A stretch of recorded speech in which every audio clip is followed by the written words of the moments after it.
اعوذ باللہ من الشیطان الرجیم بسم اللہ الرحمن الرحیم السلام علیکم ورحمۃ اللہ وبرکاتہ۔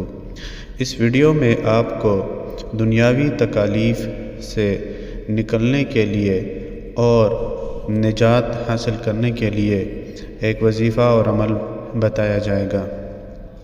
جو شخص بدنصیبی اور دنیاوی تکالیف کا شکار ہو یا عامل لوگ اسے زحل کے چنگل میں پھنسا بتاتے ہوں، اس کے بنے بنائے کام بگڑتے جاتے ہوں، تو اسے چاہیے کہ گھر میں ایک گوشے خلوت میں مخصوص وقت طے کر کے اس اسم مبارک یا مؤمنوں کو 313 مرتبہ اول و آخر 7 مرتبہ درود پاک کے ساتھ پڑھیں اور 40 دن کے بعد 2 رکعت نماز نفل برائے شکرانہ ادا کرے۔ اللہ جل شانہ کے فضل و کرم سے بدنصیبی کے بادل چھٹ جائیں گے اور زمانے کی آفات سے محفوظ رہے گا۔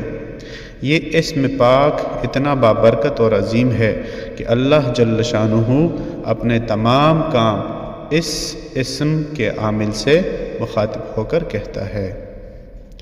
کوئی بھی عمل شروع کرنے سے پہلے صدقہ ضرور کر دیجیے گا۔